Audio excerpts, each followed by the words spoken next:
Amém, meu irmão? Graça e paz, tudo bem?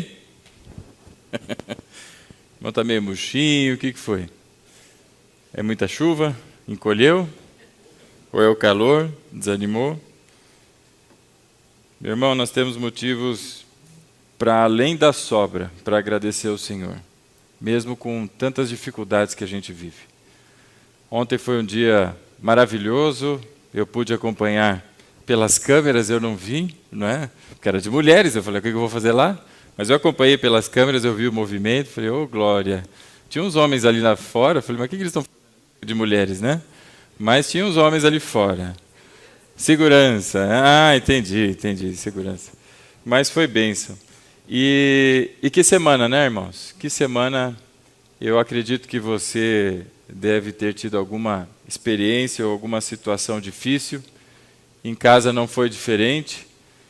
E eu entendo que, como foi dito aqui pelo pastor Aguiar, quando a igreja se movimenta, né, existem aí as resistências, se levantam aí as tempestades para tentar atrapalhar, mas a igreja do Senhor ela é vitoriosa. Amém? Então caminhamos confiando no Senhor, e mesmo em meio às tempestades, nós cremos que Deus é bom, né?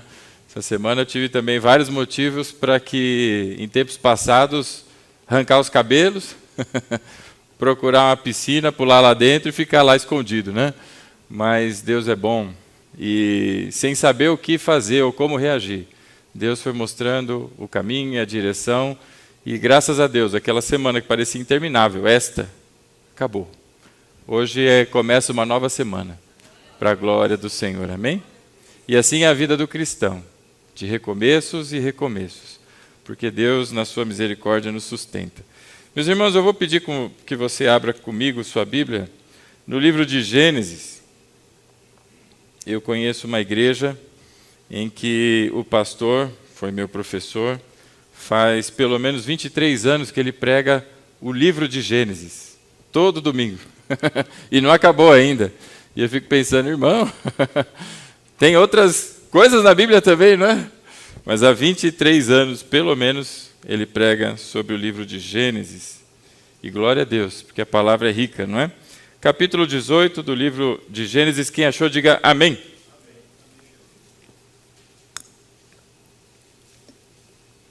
Quem achou, diga peraí. Essa é fácil, né? Gênesis, o último livro da Bíblia, né? De trás para frente. Muito bem. Capítulo 18, verso 1, assim diz a palavra do Senhor. E o Senhor apareceu a Abraão perto dos carvalhos de Manre, quando ele estava sentado à entrada de sua tenda, na hora mais quente do dia. E Abraão ergueu os olhos e viu 3 homens em pé, a pouca distância. Quando os viu, saiu da entrada da sua tenda, correu ao encontro deles e curvou-se até o chão. E disse-lhe ele: meu senhor, só mereço o seu favor. Não passe pelo seu servo sem fazer uma parada. Mandarei buscar um pouco d'água para lavarem os pés e descansarem debaixo desta árvore. Vou trazer-lhes também o que comer, para que recuperem as forças e prossigam pelo caminho, agora que já chegaram até o seu servo. Está bem, faça como está dizendo, responderam. E Abraão foi apressadamente à tenda e disse a Sara: depressa, pegue 3 medidas da melhor farinha, amasse-a e faça uns pães. Depois correu ao rebanho, escolheu o melhor novilho e o deu a um servo, que se apressou em prepará-lo. E trouxe então coalhada, leite e o novilho que havia sido preparado e o serviu. E enquanto comiam, ele ficou perto deles em pé, debaixo da árvore. Onde está Sara, sua mulher? Perguntaram. Ali na tenda, respondeu ele. Então disse o Senhor: voltarei a você na primavera, e Sara, sua mulher, terá um filho. Sara escutava a entrada da tenda atrás dele. Abraão e Sara já eram velhos de idade, bem avançada, e Sara já tinha passado a idade de ter filhos. Por isso riu consigo mesma e pensou: depois de estar velha, e meu senhor já idoso, ainda terei este prazer? Mas o Senhor disse a Abraão: por que Sara riu e disse: poderei realmente dar à luz agora que sou idosa? Existe alguma coisa impossível para o Senhor? Na primavera voltarei a você, e Sara terá um filho. Sara teve medo, e por isso mentiu. Eu não ri. Mas ele disse: Não negue. Você riu. Até aqui, meus irmãos, fechemos os olhos, oremos mais uma vez. Pai querido, obrigado, Senhor, por esta noite. Queremos lhe agradecer, Senhor, porque até aqui a tua graça nos sustenta, Senhor. Apesar das nossas falhas, o Senhor tem cuidado de todos nós. E nessa noite pedimos perdão, Senhor, por tudo quanto fizemos que desonrou o seu santo nome. E nessa noite pedimos a tua bênção, Senhor, que o teu Espírito fale conosco, que não seja mais a voz de homens, nem a preocupação ou desconforto, Pai, a nos atrapalharem, mas tão somente a tua voz, Pai, seja ouvida em nosso coração. Nessa noite é o que pedimos, Senhor, e desde aqui te agradecemos, em nome de Jesus. Amém e amém. Amém, meu irmão? Glória a Deus! Ô, glória! Bora acordar, minha gente. Não é? Meus irmãos, nós estamos numa caminhada rumo à Páscoa. Hoje, se eu não erro as contas, é o 5º final de semana que antecede, não é, a Páscoa, sendo essa uma data extremamente importante para todos nós que somos cristãos. A data em que nós celebramos a vitória sobre a morte, a vitória de Cristo que nos deu vida e vida eterna. E vimos, observando ao longo da Bíblia, todos os sinais, todos os momentos em que o Senhor anuncia, através da história, a vinda do nosso Senhor Jesus. Vimos acerca de Adão, o primeiro em carne. Vimos acerca de Abel, que foi ali morto injustamente por conta da inveja do seu irmão. E vimos na semana passada sobre Noé. Vimos acerca da arca e a representação que aquilo tinha sobre a volta de Jesus. Que o Senhor Jesus compara este momento, o momento da sua volta, com o momento em que as águas, não é, tomaram este mundo. E todas aquelas pessoas que simplesmente não ouviram, não criam na mensagem que era pregada através de Noé, essas pessoas todas morreram nas águas do dilúvio. Assim disse o Senhor Jesus, será quando da sua volta. As pessoas não estarão esperando, como um ladrão da noite ele vem, e todos aqueles que não estão em Cristo, não estão preparados, estes todos, não é, morrerão como aqueles que morreram na água do dilúvio. E a história vai se desenvolvendo, vimos que tanto Adão, Abel, Noé, e eu estou pulando algumas pessoas, meus irmãos, porque a gente tem que chegar até a Páscoa. Mas toda a Bíblia aponta para Cristo. Eu espero que você realmente tenha entendido isso. E hoje nós vamos falar sobre este homem, Abraão. Abraão, um homem da Mesopotâmia, muito conhecido mundialmente falando sobre os cristãos, não é? Se fala deste homem, os judeus falam deste homem e também os muçulmanos falam de Abraão. Abraão é um homem extremamente conhecido e Deus disse a ele que o faria muito famoso. E quase 4.000 anos depois da sua vinda, estamos nós aqui não só a falar dele, mas muitas pessoas que não conhecem as Sagradas Escrituras sabem quem foi Abraão. E Abraão foi um homem, então, que viveu na Mesopotâmia, e nós precisamos entender o contexto onde ele vivia. Se você lembra do mapa onde fica, não é, Jerusalém, onde fica ali a Palestina, está aqui o Egito, está aqui essa região da Palestina, aqui o deserto de Negueb, né, que faz aquela curvinha assim, tem um mar aqui. Mais para cá, não é, para a minha direita e para a sua direita também, né, mais para cá, olhando de frente para o mapa, você vai encontrar ali mais ou menos onde era a Babilônia, um lugar que fica Ur dos caldeus. Os caldeus ali, aquela região que forma a Babilônia. E naquele lugar viviam pessoas que eram todas descendentes de Noé, a partir dos filhos de Noé. Noé tinha 3 filhos, Sem, Cã e Jafé. De Sem, a sua linhagem segue até chegar em Terá, ou Tera, mas algumas pessoas, não é, esquecem que tem um acentozinho no nome do homem, então é Terá. E Terá, que é o pai de Abraão, ele mora nessa região. Os descendentes de Cã, entre eles, não é, existe Canaã, eles vão mais para o lado da terra, aqui onde é a Palestina, e formam o que nós chamamos de Canaã, a terra de Canaã. E que você a conhece também como Terra Prometida. E essa divisão entre os povos se dá porque, a partir de Noé, os seus filhos e ele recebem a ordem de crescerem, se multiplicarem e se espalharem pela terra. E isso acontece. Aparentemente, toda a linhagem da serpente morre naquele dilúvio, porque sobram somente os 8 a partir de Noé. E o que nós vemos a partir da continuação da história dos capítulos 9 em diante de Gênesis, é que a semente da serpente, o descendente da serpente, continua a se manifestar. E Noé, que era agricultor, ele não era carpinteiro, por incrível que parível, né? Ele não era fazedor de barcos, como alguém possa pensar, ele era agricultor. Ele foi fazer o seu plantio e ele foi cultivar uvas. E estava ele lá cultivando uvas, quando de repente ele pega um pouquinho, faz aquele procedimento para fazer a bebida, lá o vinho, e ele bebe. Muito provavelmente ele bebeu para além da conta, né? Para que você veja que não existem pessoas perfeitas, meu irmão. Mas por isso o Noé encontrou graça aos olhos do Senhor. Quer dizer que Deus lhe concedeu graça, porque Noé também é falho. E ali naquele momento, ele bêbado, ali na sua tenda, ele começa a tirar a roupa, por alguma razão. Calor, ou sei lá eu. E ele fica nu. Nu e bêbado.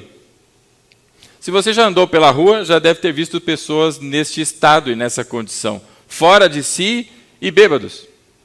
De repente chega Cã. E Cã vê a situação de seu pai. Só que em vez de ir lá e ajudar, ele volta aos seus irmãos e aparentemente com um tom de deboche, ele fala, olha lá como é que está o papai. Papai, ó, tchuf, bebeu vinho até as horas e agora está peladão lá na tenda. Muito provavelmente o tom de Cã é de deboche, porque a reação de Noé, depois que tudo isso passa, ela é uma reação rude com Cã. E Sem e Jafé, os outros 2 filhos, Sem é o mais velho, Jafé é o do meio, eles vão até a tenda do seu pai, levantam a roupa para cima dos ombros, de modo que ele não vê a situação do pai, e eles vão andando de costas, até alcançar onde está seu pai, ali onde está seu pai, e cobrem as vergonhas e a desonra de Noé.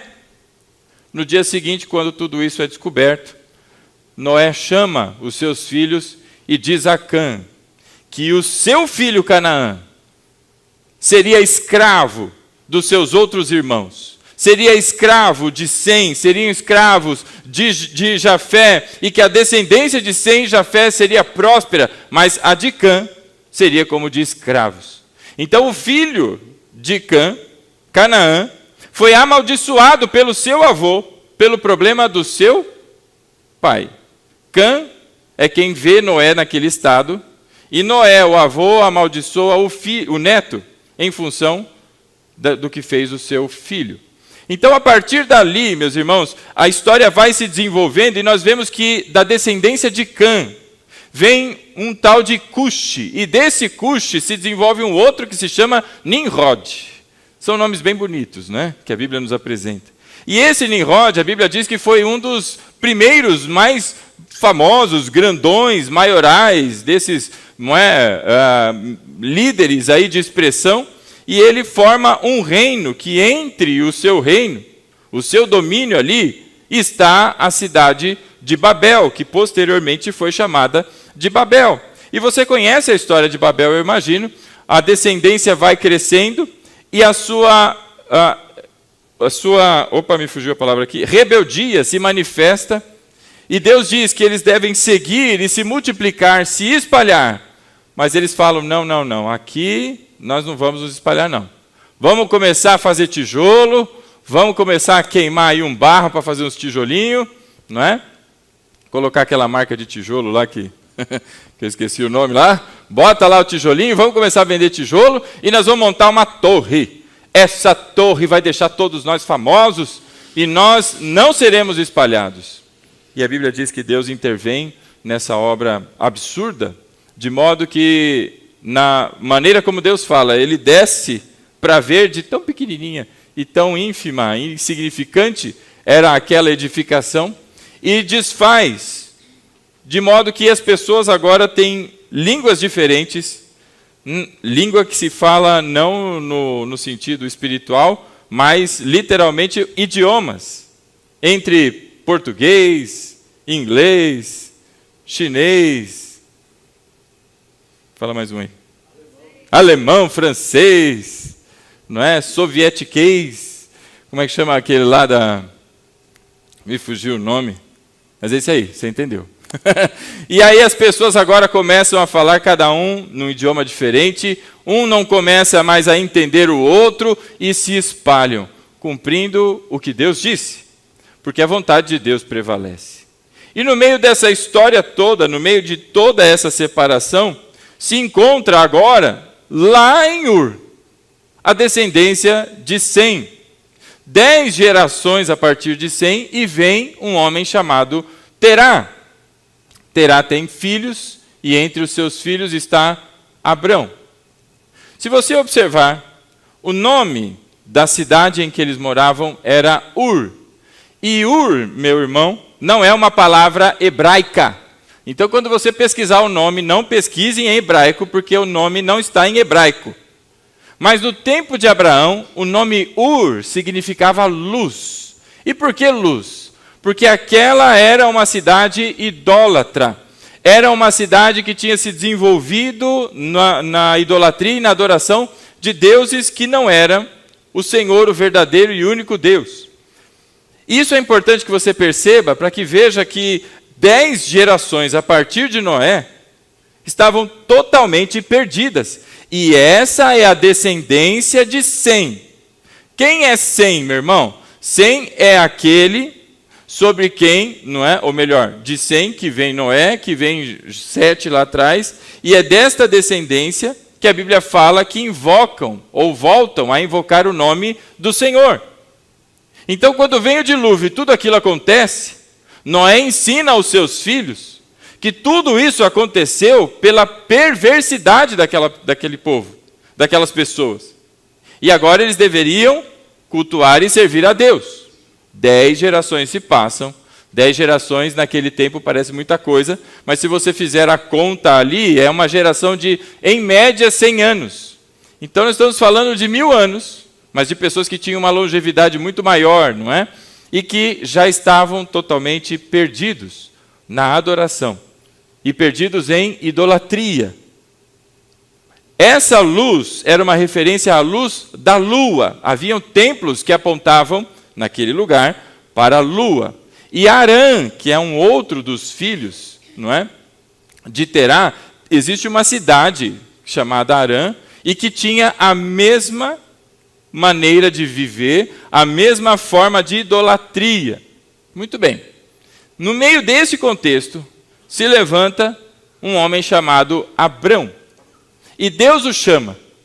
Deus o chama ali. O interessante que você note ali é que o chamado que Deus faz a ele é um chamado inusitado. Deus se apresenta a Abraão dizendo que ele, a partir dele, faria uma grande nação, e dá o comando de que ele se levante, saia da sua terra, saia da sua parentela, e seguisse para o lugar onde Deus o enviaria. Até aqui, amém? Glória a Deus, aleluia. Oh, aleluia. Tudo isso tem na sua Bíblia, igual tem na minha, né? Amém.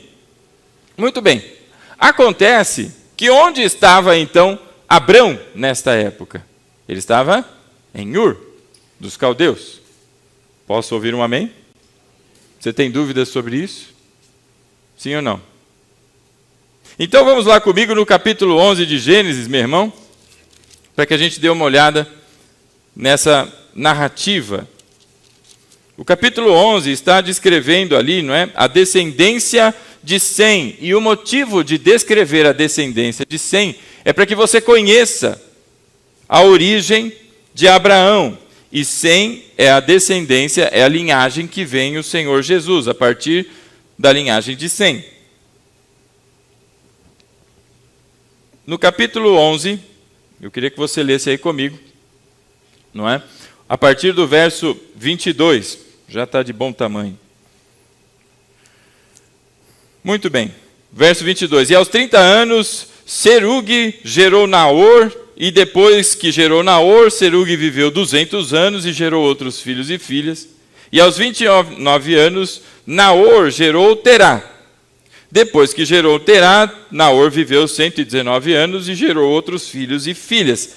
Terá é o pai de Abraão. Amém, irmãos?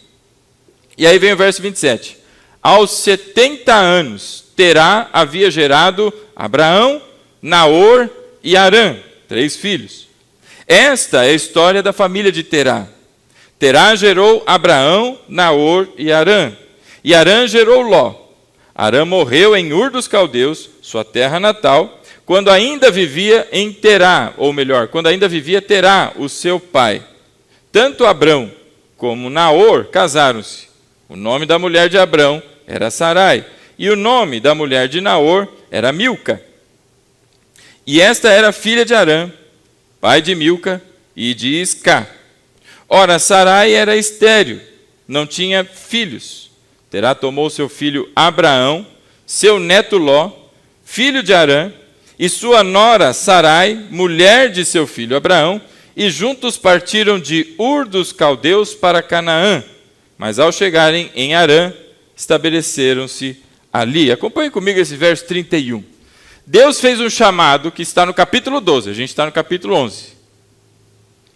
E aqui no capítulo 11, Moisés está dizendo para mim e para você que quando houve este chamado, quem saiu na liderança, na caminhada para Canaã, não foi Abraão, mas foi o seu pai, Terá.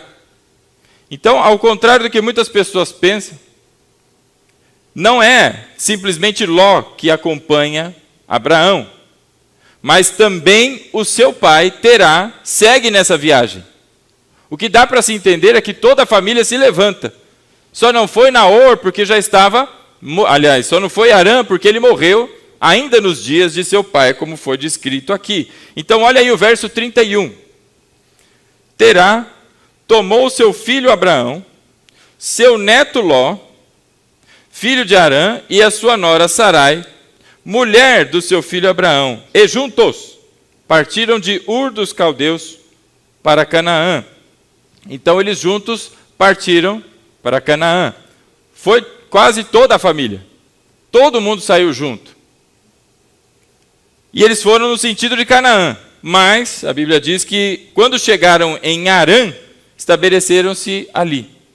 Isso é bastante interessante, porque se você olhar no mapa, aqui está Ur dos Caldeus. Aqui está Canaã. E aqui está Harã. Então, se você tivesse ali um GPS, você faria assim, ó, tchuc. Mas ele fez assim, tchuc, tchuc. Alguma coisa deu errado? E não eram perto essas cidades, tá, irmão? O trajeto que Abraão fez foi de mais ou menos 890 quilômetros. E isso a pé, com um jumentinho, não tinha skate, não tinha patinete elétrico, nem bicicleta, irmão. Viu? Não tinha bicicleta.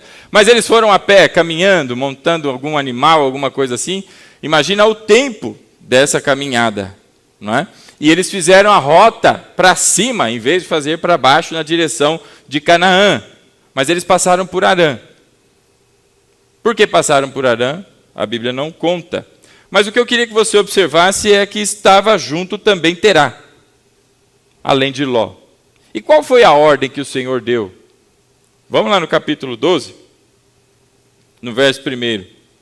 Então, o Senhor disse a Abrão: saia da sua terra, do meio dos seus parentes, e da casa do teu pai, e vá para a terra que eu lhe mostrarei. Ele cumpriu. Nós conhecemos Abraão como sendo o pai da fé. Amém, irmão? Amém ou não? Amém, ô glória. Nós também conhecemos a obediência de Abraão. Amém, irmão? Por que a gente conhece a obediência de Abraão? Do episódio do pedido do sacrifício de seu filho. E ele foi, não é? Só que nós observamos que o início da história de Abraão não é bem assim na obediência, não. Saíram na fé. A fé é fato. Porque ouviram a voz de Deus. Ouviram não. Abraão ouviu. E Abraão deve ter levantado a mão ali no meio da janta e falou: irmãos, um minutinho em vossa atenção. O Senhor, o Criador, veio falar comigo e disse para eu me levantar e seguir para um lugar que eu não sei para onde é. Mas que caminho? Também não sei que caminho. Mas para onde a gente está indo? Também não sei para onde a gente está indo. Mas ele mandou eu sair, me levantar e seguir. Então, gente, eu vou. Mas o pai dele falou: não vai nada, eu vou com você. Talvez tenha sido assim, não tenho a menor ideia. O fato é que você viu comigo aí no capítulo 11, verso 31, que Terá tomou o seu filho Abrão. Não foi Abrão que falou, pai, vamos lá minha gente. Mas Terá, o pai, se levantou e seguiu, como se ele houvesse sido chamado pelo Senhor. E aí no capítulo 12, não é? Nós encontramos o chamado de Abraão, que nós acabamos de ler. No verso 2 ele diz, farei de você um grande povo, e abençoarei, tornarei famoso o seu nome, e você será uma bênção. Abraão é bem famoso, meu irmão. E amaldiçoarei os que te amaldiçoarem, abençoarei os que abençoarem, por meio de você todos os povos serão abençoados, todos os povos da terra. Tudo bem até aqui. Onde é que eles estão nesse momento? Em Harã. Porque eles saíram de Ur e foram parar em Harã. Meu irmão está acompanhando o mapa aí na cabeça? Vai acompanhando, irmão. Não perde não, que senão você não vai achar interessante depois. Verso 4. Então partiu Abraão, como lhe ordenara o Senhor, e Ló foi com ele. Ué, por que não está citando Terá aqui? Se Ló, no verso 31, estava dizendo que o pai foi com ele. Olha aí. E Abraão tinha 75 anos, quando saiu de Harã. Por que o pai não foi junto? Ora, porque o pai morreu lá em Harã. O último versículo do capítulo 11 diz que o pai, não é, Terá viveu 205 anos e morreu em Harã. Por que ele não foi? Porque ele morreu. Porque se não tivesse morrido, muito provavelmente teria acompanhado. Então, Abraão sai, ou Abrão, não é? Sai de Ur, mas ele sai acompanhado do pai e do sobrinho. Fora as mulheres, servos, etc. E tal. Aí foram parar em Harã. Não foram direto para onde Deus mandou. Aqui, um ficou pelo caminho, o pai morreu. E aqui, em Harã, Deus, mais uma vez, o chama. Essa é a segunda chamada de Deus, pelo menos, pelo que a Bíblia explica, para que ele saia de lá, saia da terra dele, saia dos parentes dele, para que siga para a terra que Deus o mostrará, que é a terra de Canaã. E aí o verso 4, ele parte, não é? Levando consigo Ló. Verso 5, levou também sua mulher Sarai, seu sobrinho Ló, todos os bens que havia acumulado, e seus servos comprados em Harã. Partiram para a terra de Canaã, e lá chegaram. Então Abraão atravessou a terra, até o lugar do carvalho de Moré, em Siquém. E naquela época os cananeus habitavam essa terra. Alguém, meu irmão, vai dizer para você o seguinte, não, Terá não foi com eles. Isso aí é momento diferente. Eles fizeram uma viagem e depois Deus chamou, mas Terá não acompanhou, não é? Porque o 11 vem antes do 12, o capítulo 11 que fala que Terá acompanhou, não é? Então você vai encontrar pessoas dizendo que não, mas meu irmão, a Bíblia está afirmando aí para você. E sabe quem mais diz sobre essa história? Estevão. Lembra de Estevão? Estevão foi o primeiro mártir a partir da morte e ressurreição do Senhor Jesus. E no capítulo 7 de Atos dos Apóstolos, eu queria que você seguisse comigo até lá. No capítulo 7 está o discurso de Estevão e discurso que antecede a sua morte por apedrejamento, não é?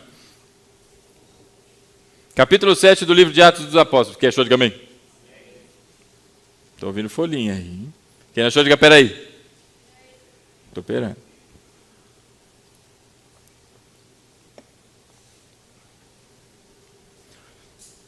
Capítulo 7. Então ele estava em Ur e foi chamado em Harã.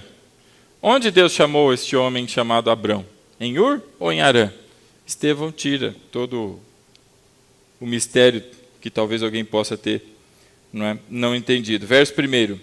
Então o sumo sacerdote perguntou a Estevão, são verdadeiras essas acusações? E a isso ele respondeu, irmãos e pais, ouçam-me. O Deus glorioso apareceu a Abraão, nosso pai. Então ele começa a contar toda a história. E Estevão começa de Abraão porque ele quer chegar em Jesus. Ele vai passar por toda a história para mostrar que Jesus é aquele de quem todos os profetas, os patriarcas e todo o Antigo Testamento falava. Verso 2, irmãos e pais, ouçam-me. O Deus glorioso apareceu a Abraão, nosso pai, estando ele ainda na Mesopotâmia, Mesopotâmia, antes de morar em Harã, e lhe disse: saia da tua terra e do meio dos seus parentes, e vá para a terra que eu lhes mostrarei. Então, antes, lá em Ur, onde ele estava, Deus já o havia chamado. E assim ele segue na sua peregrinação. E quando ele chega finalmente em Harã, o seu pai, morre, e a partir da morte de seu pai, Deus mais uma vez o chama, e ele dá sequência na sua caminhada até chegar em Canaã. E quando ele chega em Canaã, a história vai se desenrolando, a ponto, meu irmão, de Abraão começar a construir altares. O primeiro altar que ele constrói é em Siquém, e constrói em agradecimento ao Senhor. Ele vai construindo 4 altares ao todo, sendo o quarto altar o altar em função ali do sacrifício de Isaac. E quando chega ali no capítulo 12, voltando ali, onde nós estávamos, este homem, chamado Abraão, ele não só sai dali, mas como ele chega no Egito, porque ele passa por Siquém, depois vai para o Neguebe, e ele não para quieto, e chega até o Egito. Só que no Egito, a Bíblia diz que acontece uma coisa interessante. A mulher dele, a Sarai, era uma mulher que muito provavelmente era muito bonita, e que chamava muita atenção. E aí os homens poderosos do Egito, e que faziam ali um reporte direto para o faraó, conheceram Sarai e falaram dela para o faraó, e o faraó se interessou. E tomou para si como sua mulher. E quando tudo isso acontece, o que Abraão faz, Abrão faz, ele diz para ela: olha, fala que você é minha irmã, porque eu não quero morrer aqui não. Não quero morrer não, fala que você é minha irmã e está tudo certo. E aí segue a vida. Ela faz do jeito que falou, E tudo começa a dar errado ali, até que finalmente Faraó descobre que ela não era de fato irmã, mas era a mulher de Abraão. E nisso, para provar, que a boa vontade de Faraó, ele sai de lá com muitos bens, com muitas propriedades. Abraão se enriquece, mas ele mentiu. A bem da verdade, ele não mentiu uma mentira mentirosa. Ele contou uma meia-verdade. Porque Sarai era também irmã de Abraão. Mas era irmã por parte de pai, não por parte de mãe. Então, quando ele diz: olha, fala aí que você é minha irmã, não era mentira, mas era a meia mentira. O que ele estava escondendo é que ela era sua esposa. Esse fato acontece 2 vezes. Porque numa outra ocasião, Abraão faz a mesma coisa, o nome disso é sofisma, meia verdade com meia mentira. E quem usou de meia verdade com meia mentira? Quem é o primeiro a contar esse tipo de coisa? Senão a serpente quando fala com Eva. Não, pode comer, vai morrer nada. Mentira. Mas você vai ser como Deus, conhecedor do bem e do mal. Verdade, meia mentira. E aquilo conduziu Eva ao erro. E agora está Abrão fazendo a mesma coisa. Muito bem, isso acontece 2 vezes. No capítulo 13, a Bíblia diz que Abraão já é um homem muito rico. Ló, o seu sobrinho, também já é um homem muito rico. Já tem muitas propriedades, muitos servos, muitos animais, e começa a dar conflito. Você já imaginou, meu irmão? Os teus trabalhadores começarem a brigar com os trabalhadores de outro irmão, porque é muita gente. As empresas chamam isso de o bom problema. É porque tem muita gente. Então faz o seguinte. E Abraão diz para Ló: para a gente não brigar, porque nós somos irmãos. Ixi, olha aí, olha para onde você quiser. Escolhe um lado.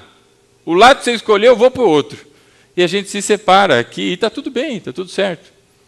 A Bíblia diz que Ló segue, aliás, para o caminho, para o lado ali de Sodoma. E Abraão permanece em Canaã. E ali se estabelece. Olha aí o capítulo 13, no versículo 10. Eu queria que você prestasse atenção nisso, meu irmão. Quando Abraão perdeu seu pai, Deus voltou a falar com Abraão.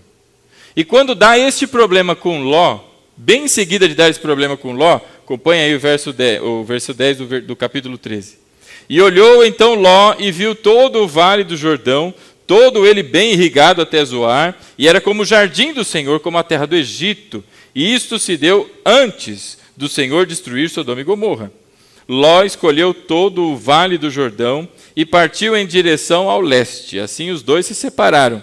E Abrão ficou na terra de Canaã, mas Ló mudou seu acampamento para um lugar mais próximo a Sodoma, entre as cidades do vale. Ora, os homens de Sodoma eram extremamente perversos e pecadores contra o Senhor. Essa foi a opção de Ló. Quando termina de dizer estas coisas, o verso 14, disse o Senhor a Abraão. Deus se manifestou a Abraão, quando finalmente ele se separou da sua parentela. E disse o Senhor a Abraão, depois que Ló se separou dele, de onde você está, olhe para o norte, para o sul, para o leste e para o oeste. Toda a terra que você está vendo, darei a você e a sua descendência para sempre. Tornarei a sua descendência tão numerosa como o pó da terra. Se for possível contar o pó da terra, também será possível contar a sua descendência. Percorra toda essa terra, de alto a baixo, de um lado ao outro, porque eu a darei a você. E então Abraão, ou Abrão, você também tem a tentação de falar Abraão quando você lê Abrão? Que difícil, né? Então Abrão mudou seu acampamento e passou a viver próximo aos carvalhos de Manre. Onde ele está? Próximo aos carvalhos de Manre. Capítulo 18. Aqueles homens que chegaram onde estava Abraão, ele estava ali, neste lugar chamado Manre, no monte chamado Manre. Muito bem. Em Hebrom, onde construiu ali um altar dedicado ao Senhor. Este é um altar de gratidão. Gratidão pela promessa que ele recebeu. Até aqui, meu irmão, este homem chamado Abrão ouviu a voz de Deus lá na sua cidade, na Mesopotâmia. Deixou aquele lugar, foi para Harã. Quando chegou em Harã, ele ouviu de novo a voz do Senhor. Ele saiu e foi para Canaã. Muita coisa acontece até que ele ouve de novo a voz do Senhor, quando separa-se de Ló. E agora Deus diz a ele, está vendo essa terra aqui? Essa é a terra que eu darei a você e a sua descendência. E a terra era maravilhosa, era um lugar muito bonito, cheio de paisagens muito bonitas e principalmente era uma terra muito produtiva. E aí finalmente Abrão na altura, faz ali um altar ao Senhor. Até aqui se acompanhou, irmão? Glória a Deus, aleluia. Tudo igualzinho a EBD, né? Não tem nada de diferente da EBD. Muito bem, irmão. Só que até aqui esse homem chamado Abraão não tinha fé no Senhor. Ainda não tinha crido na palavra de Deus. Ele estava ouvindo, mas já estava se movimentando, pastor. Ele já estava fazendo coisas. Mas nada tinha acontecido no coração desse homem. Talvez uma obediência porque o seu pai, não é que era idólatra, e começava a falar de deuses e tudo mais. Falou, se aparecer um Deus aí novo falando com você, vamos ouvir. Vamos se mexer. E talvez por isso que ele tenha ido. E depois ele desceu e continuou seguindo. Tanto que ele não parou em Canaã. Mas ele continuou, foi lá para baixo, para Negueb. Depois foi para o Egito. Dá ruim no Egito, ele volta para o Negueb. Aí começa a dar uma fome. Começa a acontecer um monte de coisa com esse homem chamado Abraão. O capítulo 14 vai falar sobre uma briga entre reis. E que acaba por Ló ser também sequestrado. E Abraão entra no meio dessa turma, e quando ele sabe que o seu sobrinho foi sequestrado, ele vai com os seus 300, e fantástico isso, né?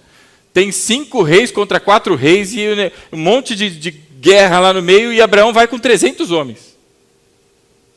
E ele desbanca todo mundo, e pega o seu sobrinho de volta, e volta. E aí vem o rei de Sodoma, né? Chega para ele e fala, mano, seu cara... Pode ficar com tudo, só me dá a turma que tinha sido sequestrada aí. E aí Abraão disse para ele, falou, não, queridão, eu não quero nada do que veio de lá. Nem um cordãozinho, para que ninguém diga que enriqueceu Abraão. Porque Abraão já estava percebendo que a prosperidade na sua vida não dependia de homens, mas dependia de Deus. Mas ainda não havia gerado fé no seu coração. Guarda isto, meu irmão. E aí, olha só, do verso 17 do capítulo 14. Voltando então a Abrão da vitória sobre Querode e Laomer, e sobre os reis que a ele se haviam aliado, o rei de Sodoma foi ao seu encontro no vale de Savé, isto é, o vale do rei. E então Melquisedeque, aparece um homem chamado Melquisedeque, rei de Salém, que é o rei da paz, e sacerdote do Deus Altíssimo. Agora não é de idólatra nenhum, não é de nenhum outro lugar, mas é do Deus vivo, o único e verdadeiro Deus. Um sacerdote nos dias de Abraão aparece, cruza com ele, não é? E trouxe pão e vinho. Você se lembra dos elementos da ceia, pão e vinho. Não é à toa que este homem traz pão e vinho, não é? Este é um sacerdote do Deus Altíssimo. E ele abençoa Abraão, dizendo: bendito seja Abraão pelo Deus Altíssimo, Criador dos céus e da terra. E bendito seja o Deus Altíssimo, que entregou seus inimigos em suas mãos. E Abraão lhe deu o dízimo de tudo. Meu irmão, ninguém sabe de onde veio esse tal de Melquisedeque, e ninguém sabe para onde ele foi. É o que a Bíblia fala sobre ele em Hebreus, não é? E isso demonstra que antes de Abraão já havia culto sendo prestado ao Deus Altíssimo, e da maneira como Deus estabelece. Este homem, Melquisedeque, este rei de Salém, que quer dizer paz, né? Salém, ou seja, um rei da paz, chega e Jesus se compara a este homem chamado Melquisedeque, porque ninguém sabe de onde veio e nem para onde vai, porque Jesus, ele não tem princípio e não tem fim. Ele é o Deus eterno. E aí o final do do capítulo 14 é a história do rei de Sodoma tentando, né, fazer uma graça aí com Abraão. Muito bem, até aqui tudo bem. Chega no capítulo 15, muito bem. Verso 1: depois de todas essas coisas, o Senhor falou a Abraão numa visão: não tenha medo, Abraão, eu sou o seu escudo e grande será a sua recompensa. O medo aqui de Abraão não era o medo de alguma coisa dar errado ou de qualquer coisa, mas é pela manifestação do Senhor. Todas as vezes que acontece o que nós chamamos de teofania, meu irmão, as pessoas entram em pânico. Imagina o Senhor se manifestar aqui nesse lugar. Você vai achar que você vai morrer, não é? E é por isso que o Senhor diz a ele: não tenha medo, Abraão. E aí o verso 2, olha a pergunta: mas Abraão lhe perguntou: ó soberano Senhor, que me darás se eu continuo sem filhos, e o herdeiro do que possuo é Eliezer de Damasco? E acrescentou: tu não me deste filho algum, um servo da minha casa será o meu herdeiro. Abraão aqui então, Abrão ainda, né? Seu nome não havia sido mudado ainda. Pergunta ao Senhor na sua manifestação. Ele já tinha colocado um altar ali ao Senhor para agradecer pela terra de Canaã, que ele ainda era estrangeiro naquela terra, mas aquela terra lhe seria dada à sua descendência. Ele já havia enfrentado reis que tinham levado o seu sobrinho. Ele tinha voltado e encontrado um homem chamado aí Melquisedeque, e que diz a ele que quem deu essa vitória a ele foi o Deus Criador de todas as coisas. E agora, diante do Senhor, da manifestação do Senhor, o que ele pergunta? Meu irmão, se Deus aparecesse para você aqui, agora. Você lembra do SBT? Tinha o aqui e agora? O que você ia perguntar para Deus? Abraão não pensou duas vezes. Posso fazer uma pergunta, Senhor? E com toda reverência, né? O Senhor disse que me daria uma descendência. E eu estou vendo meus anos se passarem e até agora, nada. Minha mulher está cada vez mais velha, eu também. Como é que esse negócio vai acontecer? Nenhum filho. E o meu servo, não é? Que tem um filho. Esse talvez aí seja a minha descendência. Então Deus aparece e a primeira coisa que ele questiona é sobre a promessa de Deus. E aí Deus responde, verso 4: então o Senhor deu-lhe a seguinte resposta: não, seu herdeiro não será este. Não é o Eliezer aí de Damasco, mas um filho gerado por você mesmo será o seu herdeiro. O filho da promessa é que é o herdeiro. E levando ele para fora da tenda, lhe disse: olhe para o céu e conte as estrelas, se é que você pode contá-las. E aqui o motivo de Deus provavelmente ter levado, não é, Abraão para que ele olhasse para o céu e as estrelas, não é só porque é muito numerosa e não é capaz de contar. Mas porque, segundo o Talmud, e aí é tradição judaica, isso a gente não pode afirmar, mas segundo o Talmud, uma das atribuições de Abrão era exatamente olhar, não é, para os céus, e aquele que estuda os astros. E aí eu me confundo entre astrônomo e astrólogo. Eu não sei qual é. Por isso que eu falei, é o que estuda os astros. Essa, muito provavelmente, e segundo a tradição judaica, no Talmud, era a atribuição de Abrão. E quando Deus o traz para fora, se é que isso é verdade, e fala, conta aí, se você consegue contar. E aí ele se surpreende, porque ele estuda o céu aí há muito tempo, e cada vez descobre uma coisa nova, e aí ele percebe, não é? A grandeza do que Deus está falando para ele, e ainda prossegue o Senhor. Assim será a sua descendência. E olha o verso 6. Depois de todas essas coisas, quando Deus assim o faz, verso 6 do capítulo 5. E Abrão creu no Senhor, e isso lhe foi creditado como justiça. É este o momento da conversão deste homem chamado Abrão. É aqui que ele crê na promessa do Senhor. Agora o coração de Abraão não tem mais dúvida se ele vai ser pai de uma grande nação ou não, porque ele creu na promessa. Houve fé no coração. É por isso que nós chamamos esse homem do pai da fé. Ele foi o primeiro a ter fé? Não. Teve Abel antes dele, não teve? E o que é que Hebreus, no capítulo 11, fala? Que pela fé, Abel foi capaz de entregar ao Senhor uma oferta superior à do seu irmão. Então ele não é o primeiro. Mas a partir de Abraão, não é? Deus inicia uma nação. E aqui no verso 6 é o momento em que ele finalmente crê e no seu coração se estabelece. Até aqui, meu irmão, ele estava experimentando, e ouvindo o Senhor, e fazendo uma coisa ou outra, deu umas duas mentiras ali sobre Sara, não é? Vai acontecer de novo ali mais para frente, e assim vai.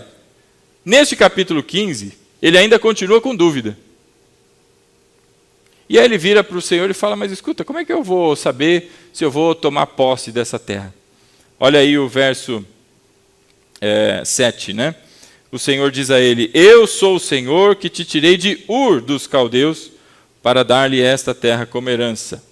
Quem tirou ele de lá foi o Senhor. E perguntou então a Abraão, ó soberano Senhor, como posso saber que tomarei posse dela? E agora é a segunda dúvida dele, não é?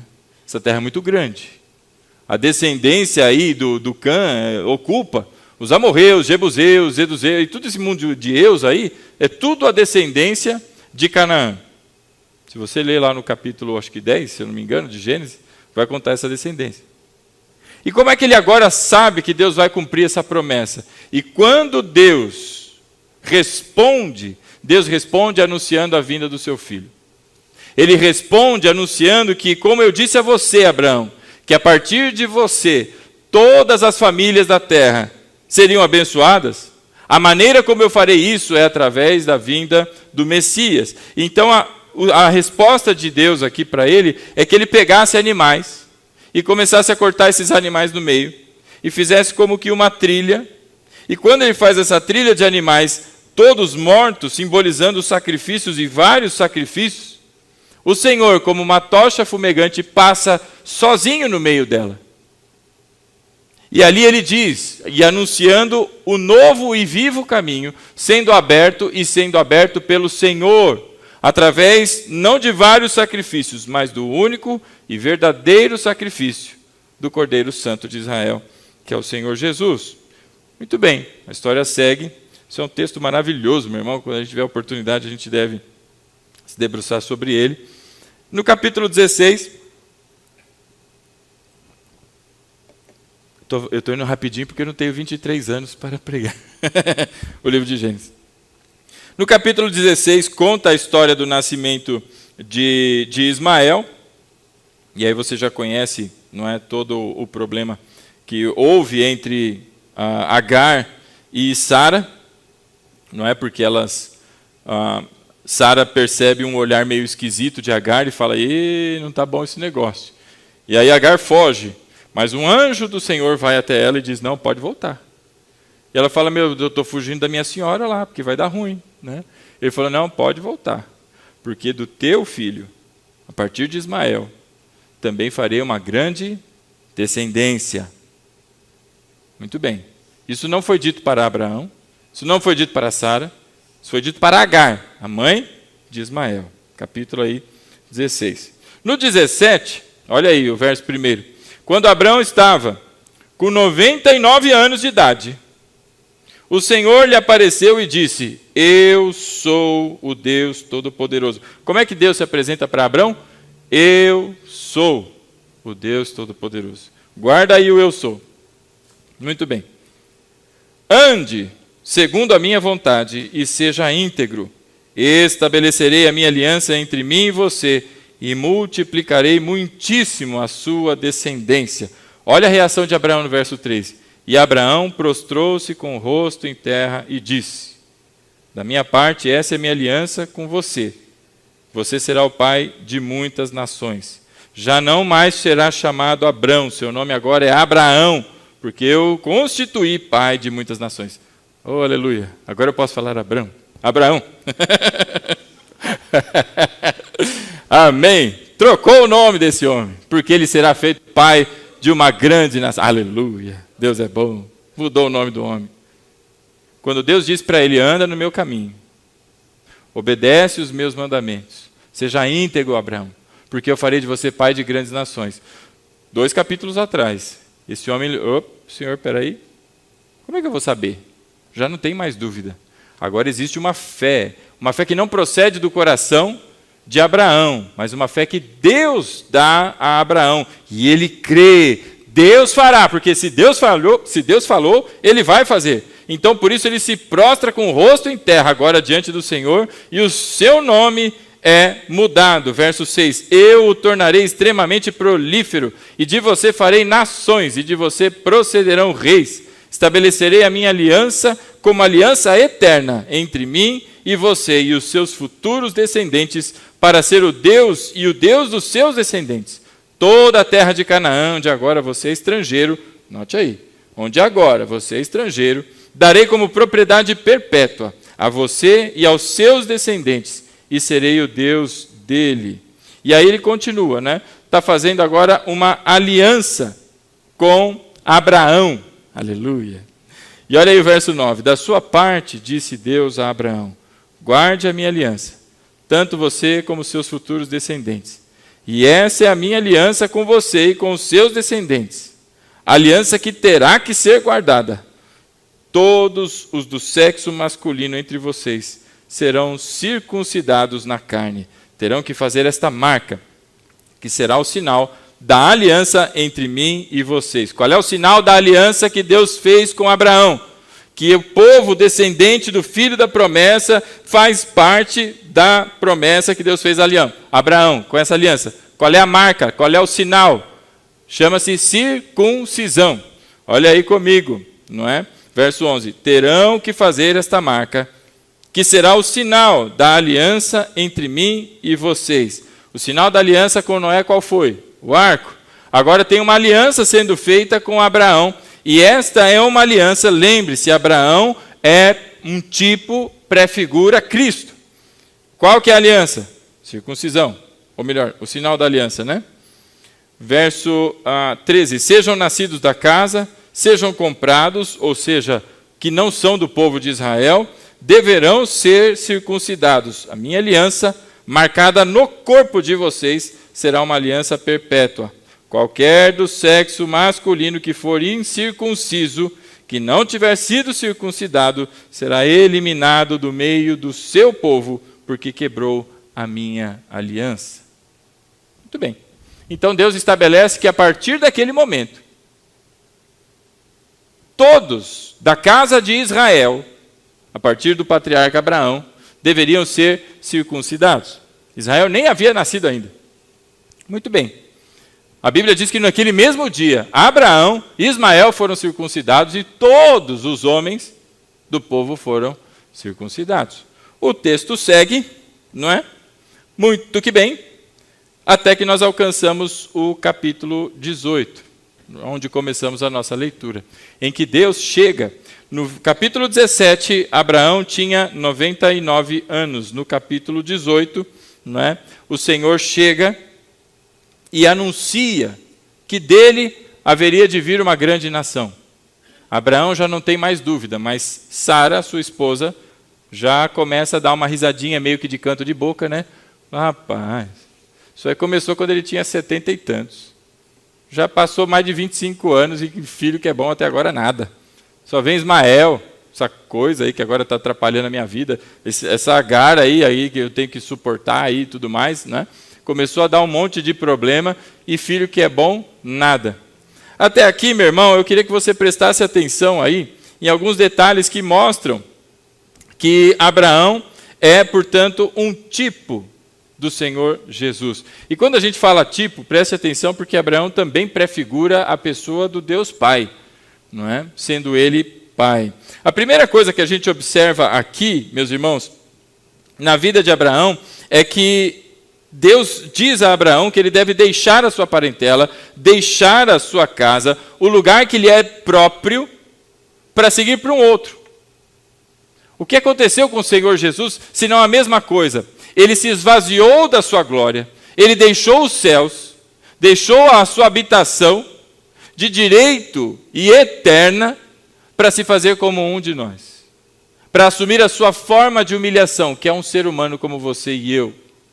E fez isso com alegria, porque ele sabia do benefício para a humanidade do seu sacrifício. Então, o primeiro ponto que nós observamos de semelhança e que aponta para o Senhor Jesus é o fato de deixar a sua parentela, o fato de deixar o lugar que lhe é devido e próprio para seguir para um outro.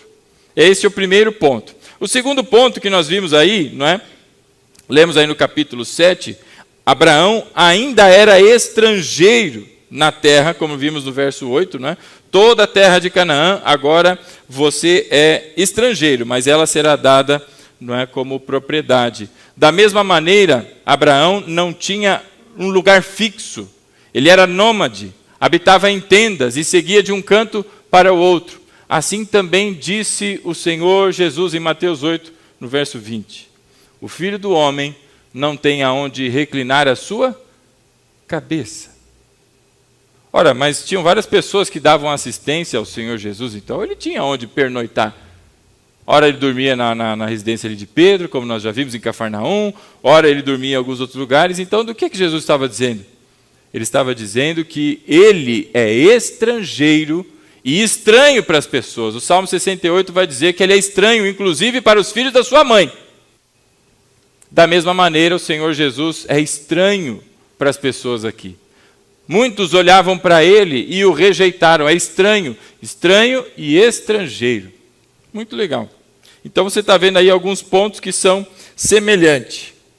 Outro ponto que nós vamos encontrar é que o Abraão, ele é chamado então de Abraão porque ele vai ser pai de muitas nações. Da mesma sorte a partir de Cristo. O sacrifício de Cristo compra com o sangue do Cordeiro pessoas de todas as línguas, pessoas de todas as nações. E em Isaías, no capítulo 9, esse texto você conhece bem, mas eu vou pedir que você siga comigo lá para que você leia. Isaías, no capítulo 9, no versículo 6, são ditas muitas coisas acerca do Cordeiro, do Filho do Homem, do Messias. E são dadas aqui também atribuições e títulos que o Messias, carrega. E isso é muito interessante, meu irmão, que o Senhor Jesus ele tem vários nomes, vários títulos, várias formas, como a Bíblia se refere a ele. E por que tem tudo isso? Podia ser só o Deus Todo-Poderoso, porque já resume tudo. Porque isso tudo não limita, o Senhor não tem limites. Então, ora ele é o Deus Todo-Poderoso, ele é o Deus do Senhor dos Exércitos, é o Deus de toda a cura, ele é o Rei de toda a glória, ele é o Senhor dos Senhores, são vários títulos. No capítulo 9, no verso 6, olha aí, porque um menino nos nasceu, um filho nos foi dado, e esse texto é um texto messiânico, obviamente, e o governo está sobre os seus ombros, e ele será chamado Maravilhoso, Conselheiro, Deus Poderoso ou Deus Forte e Pai da Eternidade, em algumas versões, ou como está na NVI, Pai Eterno, Príncipe da Paz. Ele estenderá o seu domínio e haverá paz sem fim sobre o trono de Davi. Meu irmão lembra bem desse texto, né? Decorou, aleluia, não é? E sobre o seu reino, estabelecido e mantido com justiça e retidão, desde agora e para sempre, porque o zelo do Senhor dos Exércitos fará isso. Essa palavra é verdadeira, porque quem executa isso é o Senhor dos Exércitos, o Deus soberano e todo-poderoso. Como ele é chamado, meu irmão?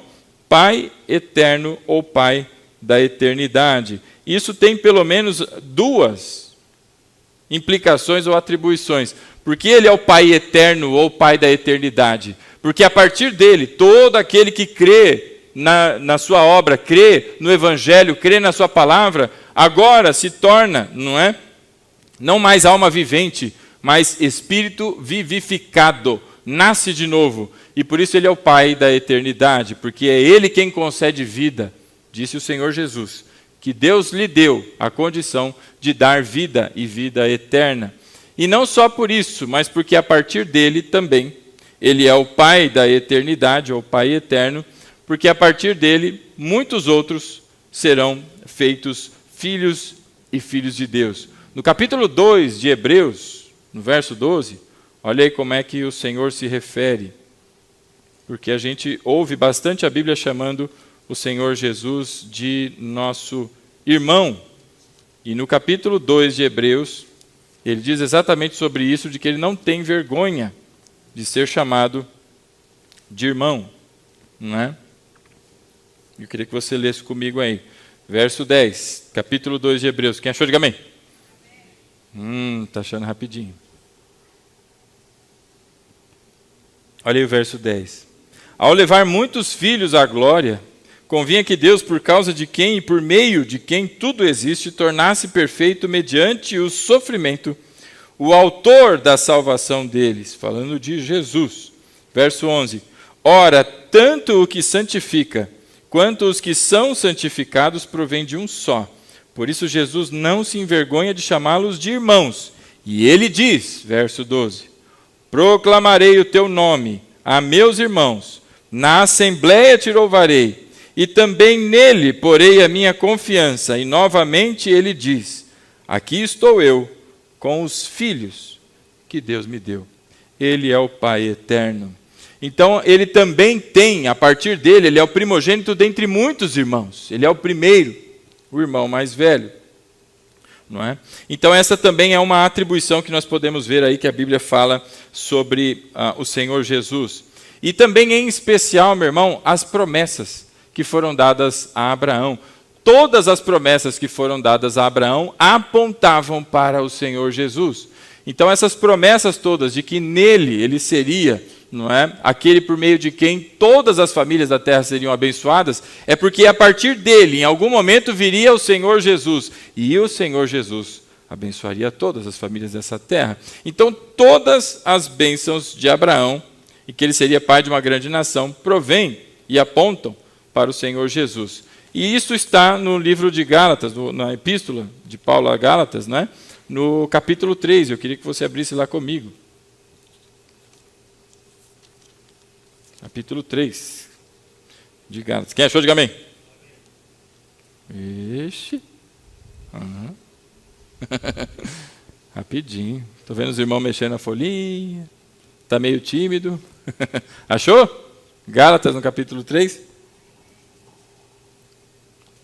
Meu irmão, é o capítulo inteiro. Não dá tempo da gente fazer a leitura do capítulo inteiro, mas leia, porque é bênção.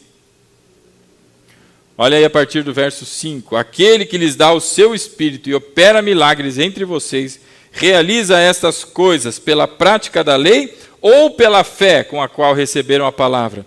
Os Gálatas estavam considerando voltar, não é, ao jugo da lei e, através dela, não é, encontrar o caminho da justificação. Verso 6, considerem o exemplo de Abraão. Ele creu em Deus e isso lhe foi acreditado como justiça. Ou seja, não havia lei no tempo de Abraão. Como ele pode então ter se tornado justo? Ora, foi por conta da fé. Verso 7, estejam certos, portanto, que os que são da fé, estes é que são os filhos de Abraão. Prevendo a Escritura que Deus justificaria os gentios pela fé, anunciou primeiro as boas novas a Abraão. Por meio de você, todas as nações da terra serão abençoadas. Assim, os que são da fé são abençoados junto com Abraão, homem de fé. Já os que se apoiam na prática da lei estão debaixo da maldição, pois está escrito: maldito todo aquele que não persiste em praticar todas as coisas escritas no livro da lei. É evidente que, diante de Deus, ninguém é justificado pela lei, pois o justo viverá pela fé. O justo viverá pela fé. E por fim, meus irmãos, lá no capítulo 3 ainda, no verso 26, ele vai dizer o seguinte: todos vocês são filhos de Deus mediante a fé em Cristo Jesus, pois os que em Cristo foram batizados, de Cristo se revestiram. Opa, a palavra batizados. Guarda ela aí. Você já guardou o eu sou, guarda mais uma aí. E se não guardou, guarda a circuncisão que a gente vai chegar. Oh, glória. Então ele diz lá: porque os que em Cristo foram batizados, de Cristo se revestiram. Porque não tem judeu nem grego, escravo nem livre, homem nem mulher, pois todos são um em Cristo Jesus. E, se vocês são de Cristo, são descendência de Abraão e herdeiros, segundo a promessa. Então tudo isso apontava para Cristo, que é exatamente o meio pelo qual Deus abençoa todas as famílias da terra, desde ali de Abraão. Então, quando Abraão creu, isso lhe foi imputado como justiça. Ele creu na palavra e na promessa que apontava para Cristo. Muito bem. Você guardou aí essas palavras, né? Então, além aqui das promessas, existe a circuncisão. Do mesmo jeito em que a lei, em que a aliança com Abraão era apresentada, ela era vista por meio de uma marca no corpo, que era a circuncisão. Essa aliança, segundo a palavra do Senhor, ela era, eterna. Então, em Colossenses, no capítulo 2, nós vamos ver que o Novo Testamento e em Cristo há continuidade da circuncisão. Quantos já foram circuncidados aqui? Diga amém. Ninguém? Amém? Amém? Você não sabe se foi ou se não foi? Então agora você vai ver, exatamente. Porque agora já não é mais na carne. Porque Cristo muda isso. No capítulo 2, olha aí o verso 9. Colossenses 2, 9. O apóstolo Paulo explica o que é a circuncisão. Porque ela não perdeu o seu efeito e tampouco o seu valor. Ela persiste e continua sendo praticada. Se você está em Cristo, se você nasceu de novo, você é circuncidado. Capítulo 2, verso 9.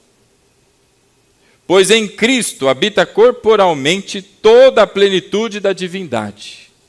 E por estarem nele, que é o cabeça de todo poder e autoridade, vocês receberam a plenitude. Nele também vocês foram o quê? Circuncidados. Tem gente que vai chegar e vai ao banheiro e vai dar uma olhada lá como é que estão as coisas, né?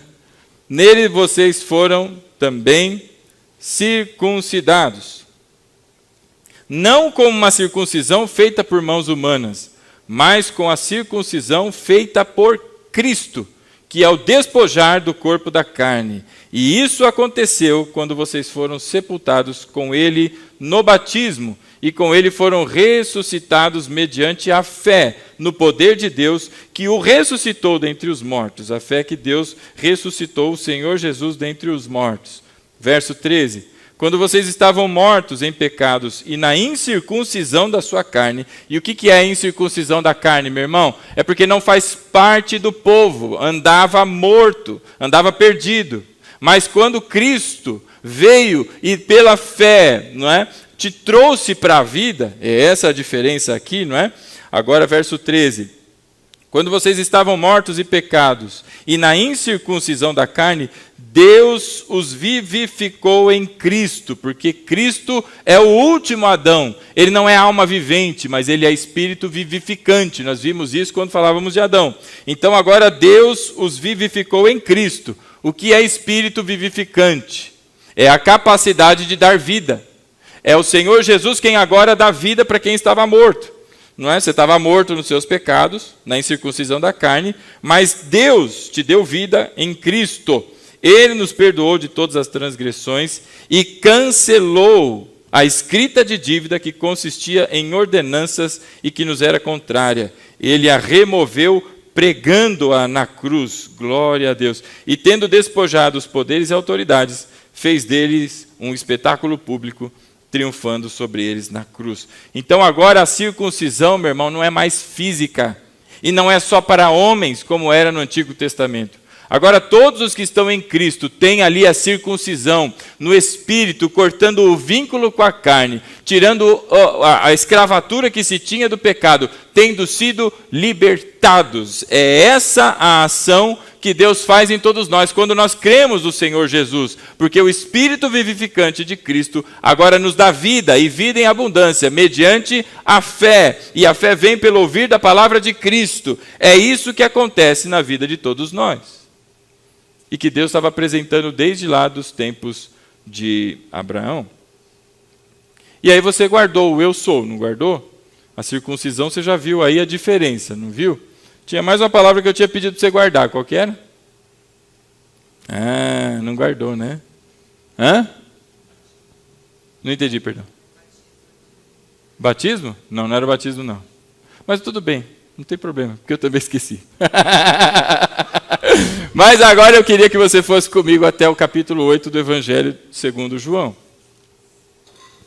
E nós vamos ver, meu irmão, agora nos dias do Senhor Jesus. Rapaz.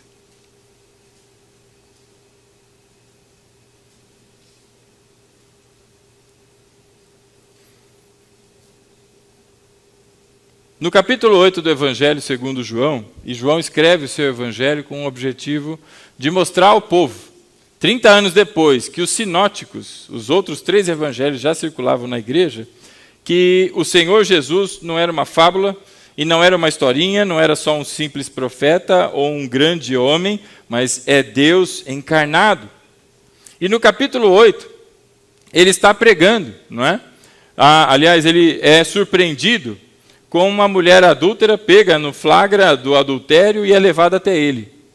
Eles querem que Jesus dê a sua sentença, porque achavam que Jesus fosse falar alguma coisa contrária à lei de Moisés, e agora seria a hora de, pegamos você, não é? Mas Jesus diz que aquele que não tem pecados, então que remessasse a primeira pedra. E Jesus era o único naquele lugar que poderia dar uma sentença, e ele não dá a sentença.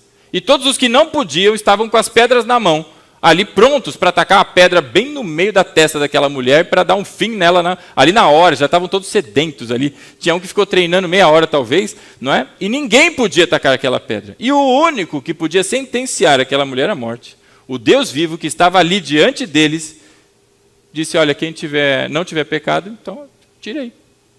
A Bíblia diz que um a um vai soltando as suas pedras, vai desconversando, eita, deu ruim aqui, minha mãe está me chamando, e aí vai saindo. Fica só aquela mulher. E Jesus pergunta, cadê a turma que te condena?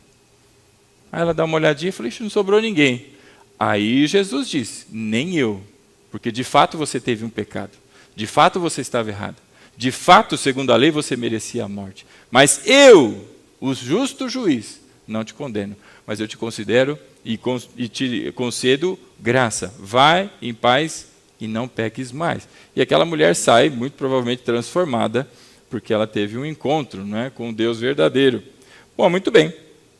E na sequência, verso 12 aí do capítulo 8, e falando novamente ao povo, disse o Senhor Jesus, eu sou a luz do mundo. Eu sou, lembra do eu sou? Essa você guardou, né? Eu sou. E ele diz, eu sou a luz do mundo. Quem me segue nunca andará em trevas, mas terá a luz da vida. Ora, como é que era mesmo o nome da cidade de onde partiu Abraão? E o que significava mesmo? Uau!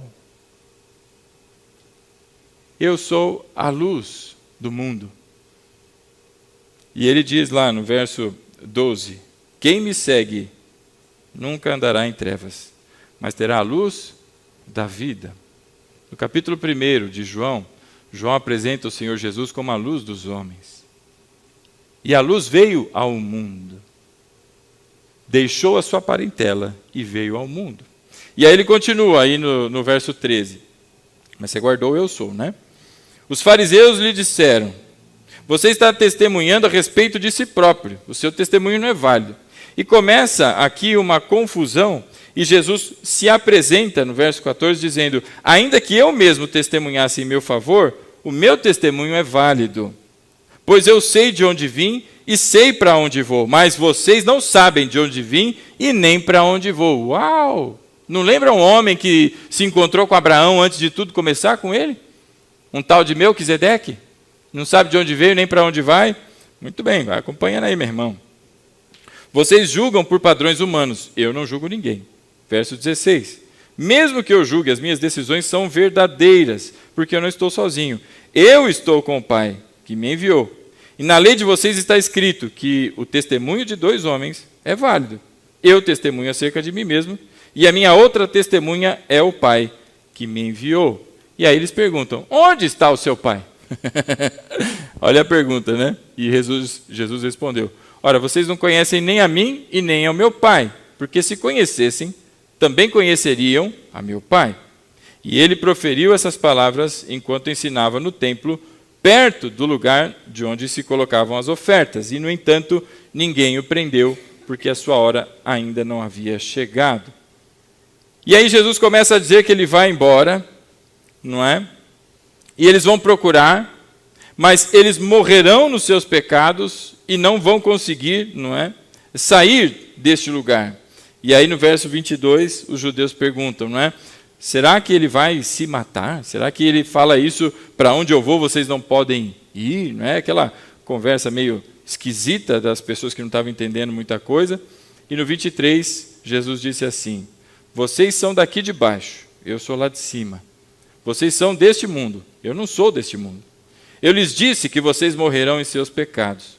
Se vocês não crerem que eu sou, apareceu de novo eu sou, de fato morrerão em seus pecados. Eu sou, meu irmão, é a maneira como Deus se apresenta para Abraão. Você lembra lá? Ele estava dizendo, eu sou. É a maneira como Deus se apresenta a Abraão. Eu sou o que sou, é a maneira como Deus se apresenta a Moisés. Então, quando o Senhor Jesus diz, eu sou, no grego ego eimi, ele está dizendo o quê? Você está perguntando quem eu sou, eu estou te dizendo quem eu sou. É uma referência direta a Deus, que falou com Abraão, que falou com Moisés, e que várias vezes, não é, se apresenta. E aí, no verso 25, eles perguntam, então quem é você? Já que ele está falando que se não crescem que ele é, quem é você? E aí Jesus diz, exatamente o que tenho dito o tempo todo. Então respondeu Jesus, tenho muitas coisas para dizer e julgar a respeito de vocês. Pois aquele que me enviou merece confiança e digo ao mundo aquilo que dele ouvi. Eles não entenderam que lhes havia falado a respeito do Pai. E então Jesus lhes disse, quando vocês levantarem o Filho do Homem, saberão que eu sou, de novo, e que nada faço de mim mesmo, mas falo exatamente o que o Pai me ensinou. E a conversa vai seguindo, meu irmão, de um jeito em que eles estão incomodados com Jesus, porque Jesus começa a dizer a eles que agora eles ouvem o Pai deles. E o Pai deles não é o Pai do Senhor Jesus. O Pai deles é o diabo. E aquilo tudo vai gerando uma confusão e um clima de tensão.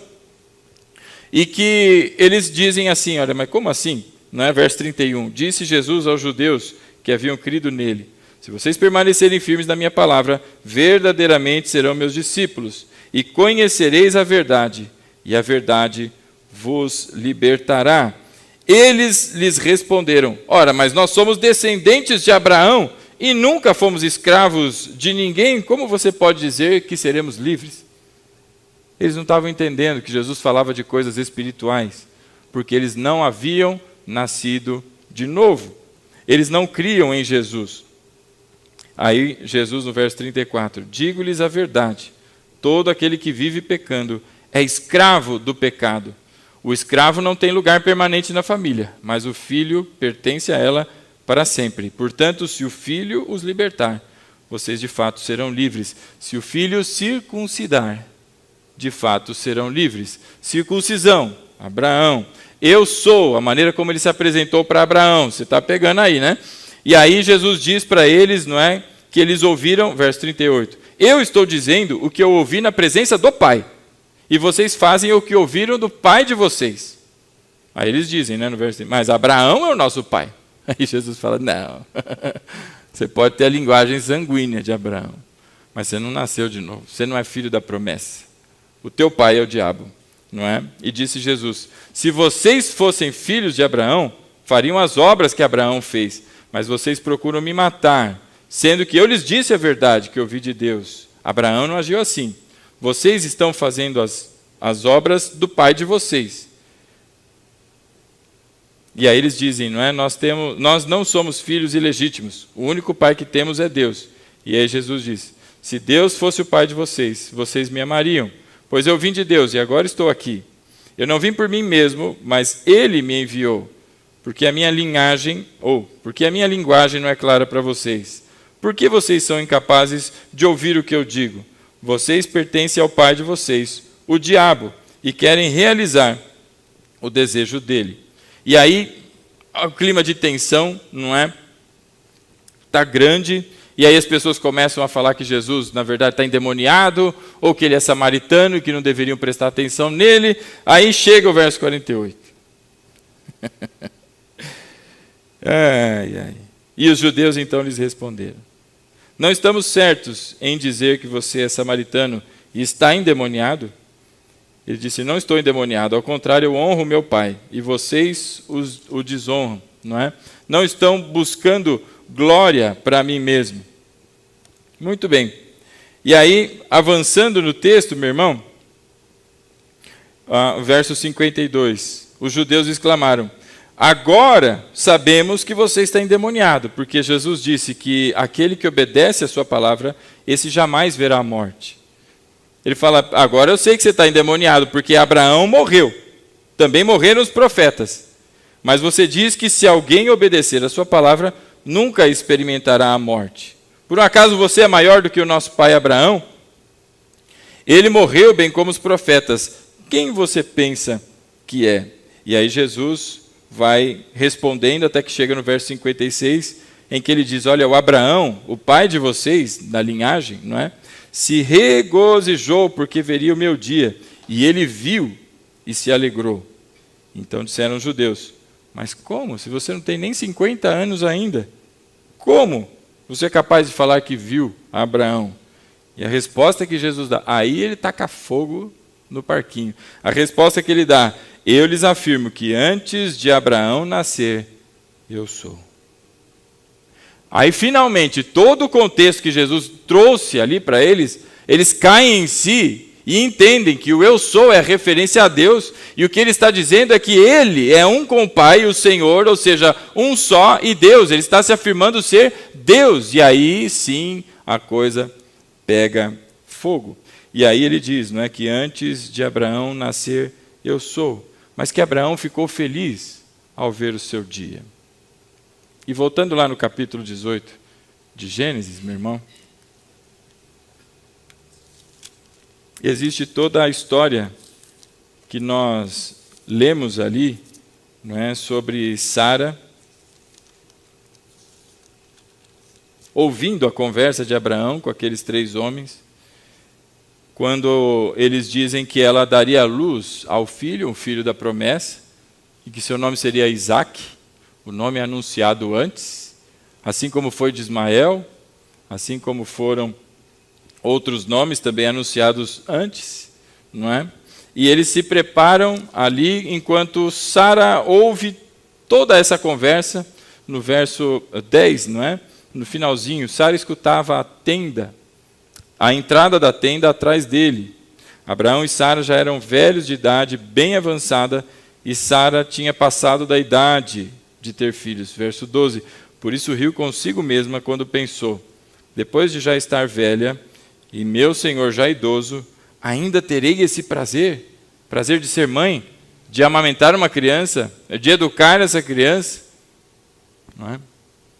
Depois de todas essas afirmações que nós vimos, de Abraão sendo um tipo de Jesus, o que esse texto do capítulo 18 de Gênesis, não é, nos mostra em algumas lições é, primeiro, que Deus é o Senhor soberano. E não importa quanto tempo se passe, a sua promessa, uma vez dada, Ele vai cumprir. Não importa se lá com 70 anos, 75, 80, chegou a 90, chegou a 99, nasceu Ismael e o meu filho mesmo, com Sara, como o Senhor falou, não nasceu. Deus disse que nasceria, então nascerá. E assim vai. A segunda coisa que nós observamos aqui, meu irmão, é que essa promessa, quando ela passa de algum tempo, as pessoas talvez começam a não só desacreditar, mas parece perder a lógica da coisa. E as pessoas olham para isso como fantasioso. Talvez Sara já achasse que, bom, filho mesmo não vai ter, mas é bonito, né? O nome que Deus deu aí para Abrão, agora é Abraão, pai de uma grande nação. Não sei, talvez ele vai adotar um monte de filho, talvez ele vai, não sei. Mas se tornou fantasioso. A pergunta que ela faz é: será que eu posso ainda ter esse prazer? Não é uma dúvida que ela está tirando com Deus, mas aquilo é o desabafo de um coração que tinha um sonho, que tinha uma expectativa, e que até ali não tinha visto se cumprir. E quando ela diz estas coisas, não é? O verso 13, mas o Senhor disse a Abraão, porque Sara riu e disse: poderei realmente dar à luz agora que sou idosa? E ela riu, meu irmão, do mesmo jeito que Zacarias riu quando soube que seria pai de João Batista. A pergunta que Deus faz: existe alguma coisa impossível para o Senhor? Na primavera eu voltarei e você terá um filho. Note que Sara tentou ainda dar uma consertada. Falou: não dê risada não. E Deus diz: não nega não, que você riu. Eu vejo todas as coisas, é o que o Senhor está dizendo. Você pode ter perdido as esperanças, você pode ter perdido a confiança, mas Deus não perdeu o controle e não perdeu o tempo das coisas. No tempo dele e da maneira dele e segundo a vontade dele, o que ele prometeu vai se cumprir. E aí a pergunta que Deus faz para Sara é: haveria alguma coisa impossível para Deus? Eu queria que você se colocasse de pé, convidar os irmãos do louvor.